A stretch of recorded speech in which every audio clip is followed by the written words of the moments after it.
Assalamualaikum, hai, welcome to Sehat Easy Channel. Oke, kali ini saya mau membahas tentang salah satu penyakit degeneratif. Penyakit ini nggak menular, tapi ini menjadi penyakit yang dia tingkat kematiannya tertinggi, bukan hanya di Indonesia, tapi juga di seluruh dunia. Apa itu? Yap, itu adalah penyakit jantung atau kardiovaskuler.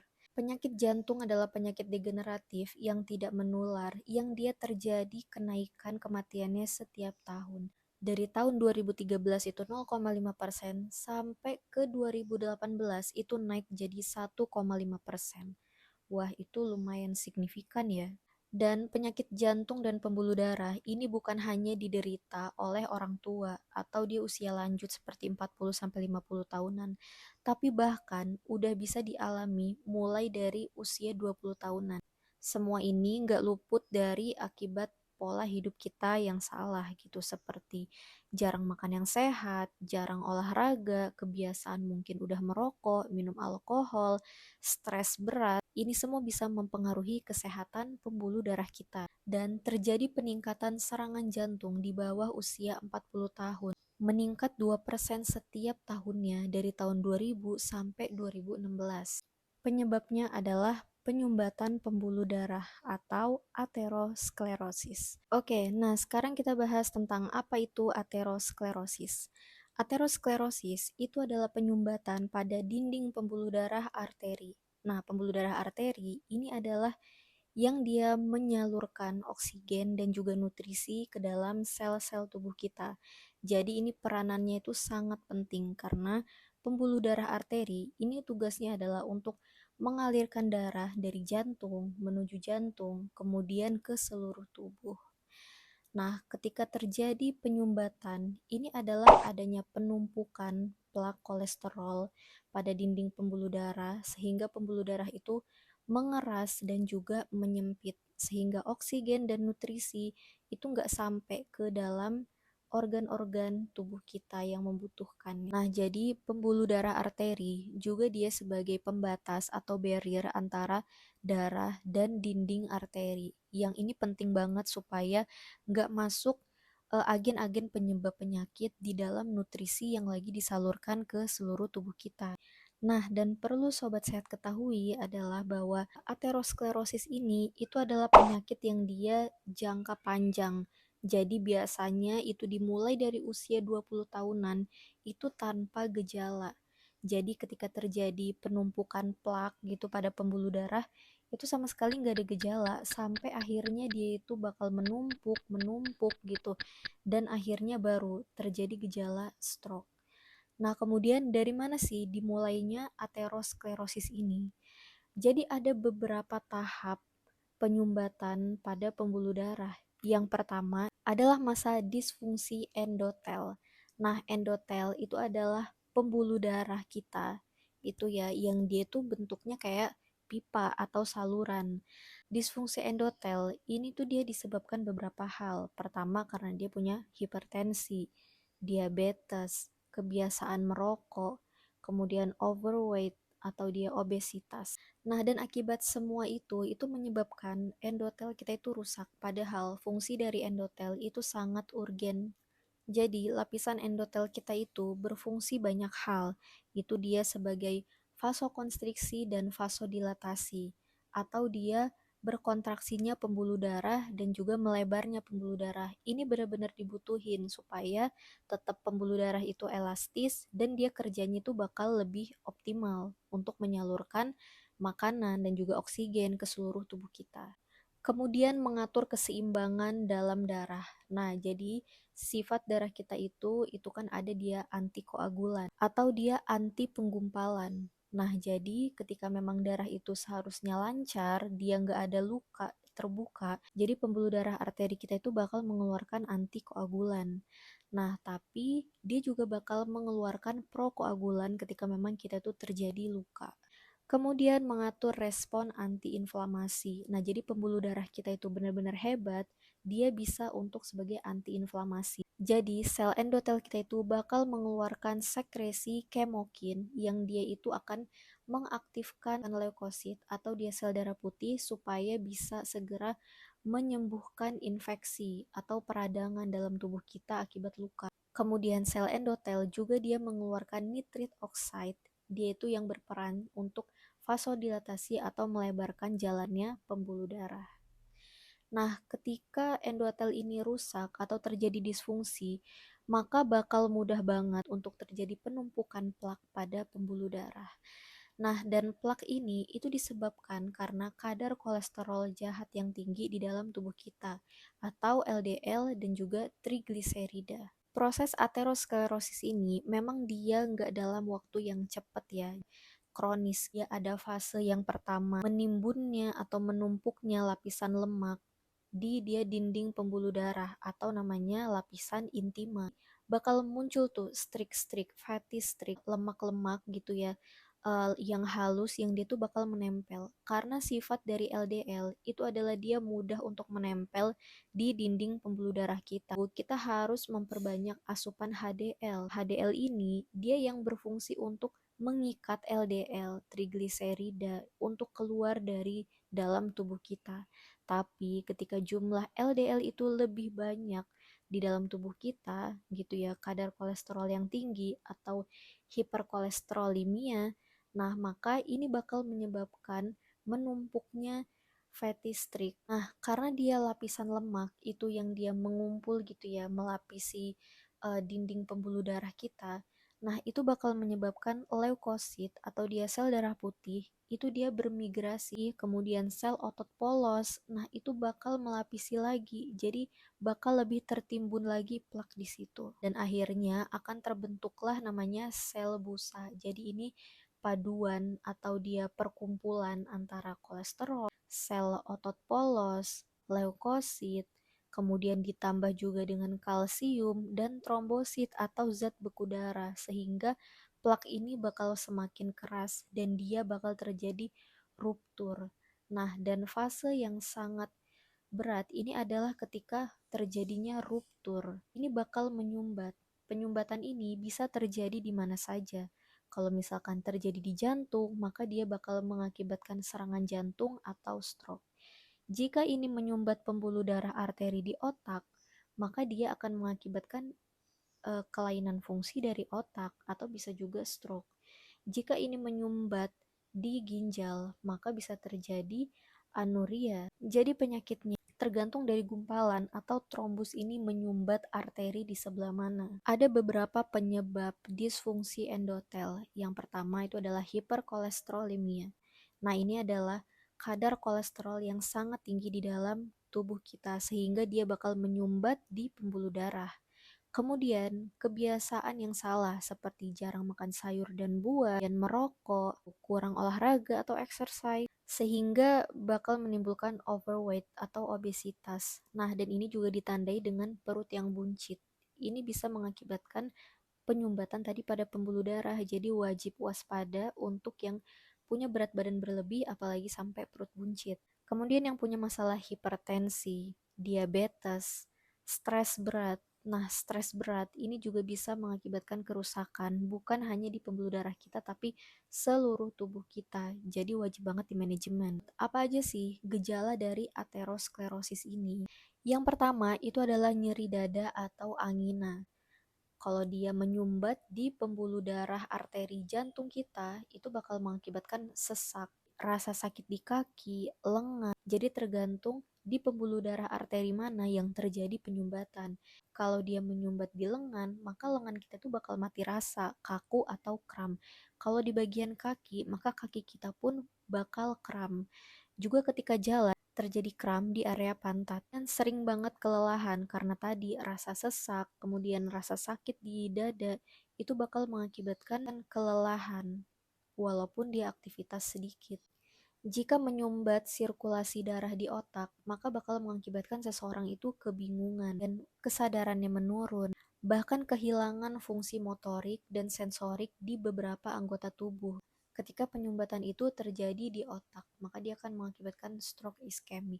Terus gimana caranya supaya kita itu terhindar dari aterosklerosis untuk mencegah ataupun untuk mengatasi yang sudah terjadi penyumbatan. Jadi ini adalah diet nutrisinya. Yang pertama, itu adalah konsumsi lebih banyak sayur dan buah-buahan segar. Kemudian konsumsi daging yang tidak banyak lemaknya gitu seperti daging ikan, daging unggas. Kemudian boleh konsumsi daging merah tapi kurangi lemaknya. Dan porsi untuk makan sayur dan buah itu ditambah menjadi 3 sampai 5 porsi per hari. Kalau misalkan biasanya makan satu mangkok, maka makanlah 3 sampai 5 mangkok sayur segar atau buah-buahan segar. Kemudian makan sereal dan juga biji-bijian, oatmeal dan biji-bijian seperti kacang almond, kacang hijau, pokoknya kacang-kacangan itu bagus banget untuk menjaga kesehatan jantung kita dan pembuluh darah. Kemudian ganti minyak goreng yang biasa dipakai itu minyak sawit mungkin atau minyak kelapa, maka ganti yang lebih sehat itu dengan sunflower oil atau minyak bunga matahari. Ini bagus karena dia adalah salah satu minyak nabati non tropis. Kurangi makanan yang mengandung lemak atau kolesterol gitu ya, sampai kurang dari 300 mg per hari. Hindari produk dairy milk seperti produk susu dan turunannya seperti susu, margarin, susu yang dia tinggi lemak ya, keju, dan kurangi gula refinasi atau dia gula putih. Ganti dengan pemanis yang dia tuh lebih sehat seperti gula singkong, kemudian madu, stevia, dan konsumsi gula itu harus di bawah 8 gram. Fungsinya apa? Itu untuk mencegah diabetes karena diabetes ini adalah pencetus penyumbatan pada pembuluh darah tadi. Kemudian kamu bisa mencoba diet Mediterania. Nah, diet Mediterania itu disebut sebagai diet paling sehat yang dilakukan oleh masyarakat Mediterania. Salah satunya itu adalah mengonsumsi minyak yang mengandung PUFA, unsaturated fatty acid, yaitu minyak zaitun, dan dia itu bisa membantu untuk meningkatkan kesehatan dari pembuluh darah dan juga jantung kita. Dan dia mengandung HDL, lemak baik, yang dia tuh bagus untuk membantu mengangkut lemak-lemak jahat tadi keluar dari dalam tubuh kita. No smoking and no alcohol. Untuk kamu yang pengen sehat pembuluh darahnya, tolong hindari merokok dan hindari juga produk-produk yang mengandung alkohol. Karena merokok ini bisa mengakibatkan pembuluh darah kita itu mengkerut, berkontraksi gitu. Ini juga bisa mengakibatkan penumpukan plak itu semakin parah di pembuluh darah kita. Berdasarkan riset, orang-orang yang dia merokok itu meningkatkan penyakit serangan jantung itu 50%. Dan untuk para pecandu alkohol atau dia yang minum alkohol, itu bakal meningkatkan serangan jantung 40-70%. Sangat banyak dan sangat tinggi ya resikonya. Kemudian konsumsi makanan yang mengandung fitoestrogen. Fitoestrogen seperti tempe, tahu ya dari kedelai, kemudian hulba atau klabet. Nah, jadi untuk makanan yang meningkatkan estrogen ini saya kasih bagannya di sini. Apa fungsinya estrogen untuk pembuluh darah kita? Jadi estrogen ini membantu pembuluh darah kita supaya terjadi vasodilatasi atau terjadi pelebaran. Nah, ketika pembuluh darah kita itu melebar, maka nutrisi itu bakal lebih cepat lewat dan lemak-lemak juga itu nggak terjadi penumpukan di situ. Estrogen itu juga membantu untuk meningkatkan HDL atau lemak baik. Lemak baik udah tahu kan fungsinya tadi yang sering saya jelasin.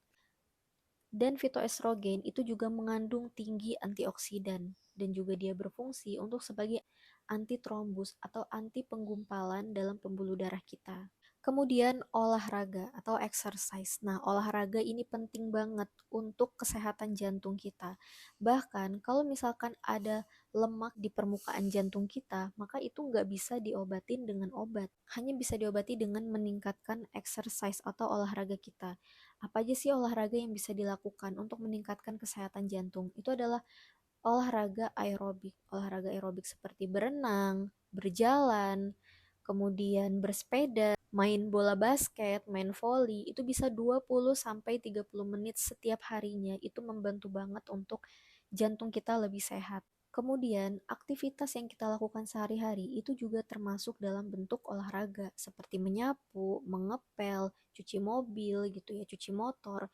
Jadi aktivitas yang dilakukan di rumah seperti naik turun tangga itu juga bagus banget karena udah diteliti bahwa aktivitas yang non olahraga itu bagus untuk kesehatan tubuh kita dan juga bagus untuk merilis stres. Nah, dan stres ini adalah yang terakhir, yang penting banget yang diabaikan banyak orang karena stres ini itu juga bisa mengakibatkan sel endotel kita itu rusak dan juga sistem peredaran darah kita itu macet. Dan ini juga bisa meningkatkan resiko serangan jantung dan stroke. Jadi bukan hanya gaya hidup, makanan yang harus kita jaga, tapi juga manajemen stres. Dan tentunya menjaga pola tidur. Ketika kita tuh exercise, tapi kita masih begadang, jarang tidur, nah ini juga bermasalah untuk jantung kita. Jadi kesehatan jantung kita tuh bakal terganggu gitu dan beresiko juga mengalami penyakit-penyakit degeneratif lainnya. Nah, dan untuk Anda yang punya masalah hipertensi atau tekanan darah tinggi, itu juga wajib banget untuk mengurangi jumlah garam. Jadi konsumsi garam kurang dari 6 gram per hari dan mengonsumsi makanan yang tinggi potasium seperti kurma, pisang, dan lain-lain. Nah, dan untuk menjaga kesehatan pembuluh darah dan jantung, saya rekomendasikan sobat sehat untuk mengonsumsi minyak yang mengandung tinggi antioksidan dan juga non lemak jenuh. Nah, yaitu minyak ikan. Minyak ikan itu bisa terdapat di dalam beberapa jenis ikan. Nah, tapi teman-teman bisa mengonsumsi fitasi. Fitasi ini itu dia mengandung minyak ikan, minyak zaitun, minyak habatus sauda, dan dia itu lengkap banget vitaminnya yang larut lemak, yaitu ADEK, mengandung EPA, DHA, yang bagus banget untuk menjaga kesehatan jantung dan juga pembuluh darah. Jadi buat yang punya masalah hipertensi, kemudian kolesterol tinggi, kemudian juga diabetes, ini saya rekomen banget untuk mengonsumsi Vitasi ini. Untuk minyak zaitunnya, itu minyak zaitun yang original dan dia yang terbaik itu bisa mengonsumsi virgin olive oil ini. Karena minyak zaitun seperti yang saya sebutin tadi itu banyak banget manfaatnya untuk kesehatan pembuluh darah dan jantung kita. Kalau misalkan teman-teman sudah terlanjur menderita stroke gitu ya, penyakit jantung, terjadi penyumbatan pada pembuluh darah atau aterosklerosis, maka saya rekomendasikan untuk mengonsumsi lancar darah kapsul. Nah, lancar darah kapsul ini formulasi berbagai bahan herbal yang dia itu bermanfaat untuk melancarkan peredaran darah, untuk mencegah penyempitan pada pembuluh darah, untuk melancarkan aliran energi, antiflogistik, antiinflamasi, antioksidan. Bagus untuk penderita penyakit hipertensi, jantung, dan juga penyakit ginjal. Nah, dan untuk yang punya masalah stroke iskemik itu ya, yang terjadi penyumbatan di jantung atau terjadi penyumbatan di otak, saya rekomendasikan untuk konsumsi Iskemfor. Nah, Iskemfor ini bagus untuk dia penyumbatan pada pembuluh darah, terutama yang dia memang udah membentuk trombus gitu. Karena ini bukan hanya untuk meluruhkan trombus atau gumpalan tadi pada peredaran darah, tapi juga dia untuk memperbaiki fungsi organ. Fungsi organ jika emang menyumbat di jantung, dia bakal memperbaiki fungsi di jantung, jika menyumbat di otak, maka dia akan memperbaiki di otak, begitu juga di ginjal dan lain-lain. Nah, dan ini juga membantu banget untuk penderita epilepsi dan juga untuk penderita autis. Ini bisa melancarkan peredaran darah ke otak atau neurotransmitter atau saraf kita. Nah, kalau misalkan teman-teman punya penyakit seperti tadi, teman-teman bisa konsultasi dengan tim Herbalis Sehat Easy. Linknya saya kasih di kolom deskripsi. Thank you so much untuk teman-teman yang udah nonton dari awal sampai akhir dan saya harap ada manfaat yang bisa teman-teman dapetin di sini dan teman-teman bisa share video ini ke saudara, ke kerabat, teman-teman yang mungkin punya masalah yang sama atau perlu banget untuk menonton video ini supaya terhindar dari aterosklerosis atau penyumbatan pada pembuluh darah tadi. Jika kamu merasa video ini bermanfaat, maka jangan lupa like, komen, kemudian share. Juga jangan lupa subscribe. Oke, saya Lutfi Ramadhani dari Sehat Easy. Wassalamualaikum warahmatullahi wabarakatuh.